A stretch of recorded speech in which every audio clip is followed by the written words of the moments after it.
హామీలే ఇస్తలేడు. అంటే ఖజానా ఖాళీగా ఉంది అంటుండు కదా మరి. హామీలు ఎందుకు తీసుకోవాలి మరి? ఆ, హామీలు ఎందుకు తీసుకోవాలా? ఇచ్చిండు కానీ ఇప్పుడు చూస్తే ఖజానా ఖాళీగా ఉంది, మళ్ళీ అవి కూడా ఇస్తా కొంచెం టైం ఇవ్వండి అంటుండు. మరి ఇయ్యగలుగుతాడా? మా ఆయనకే తెలుసు ఇక. అది మనకైతే తెలియదు. ఫ్రీ బస్సు, ఫ్రీ కరెంటు అవన్నీ ఇస్తుండు కదా, మరి అవన్నిటి వల్ల రెండే ఉపయోగం ఉందా? ఇచ్చిండు హామీలు చేసిన, ఇంకేమి ఇచ్చిండమ్మా? రెండే ఇచ్చిండు. ఫ్రీ బస్సు తీసేస్తే మంచిగా ఉంటుందా, ఉంచితే మంచిగా ఉంటది అంటారా? ఇక అది ఎట్లా చేస్తాడు ఆయన ఇష్టం. ఇక మరి ఏదన్నా మనకు అన్ని అనుకూలంగా అన్ని మంచిగా చేస్తేనే కదా.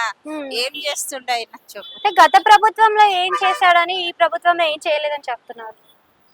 గత ప్రభుత్వంలో ఏమొచ్చింది? అప్పుడు మంచిగానే చేసిండు ఆయన కేసీఆర్. ఏం మంచి చేసిండు? అన్ని మంచిగానే చేసిండు.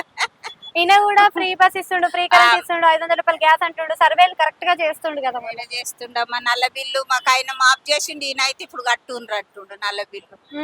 మరి ఆయన మాఫ్ చేసిండు కదా కేసీఆర్. అసలు కేసీఆర్ కి రేవంత్ రెడ్డికి తేడా అంటే ఏం చెప్తారు మీరు?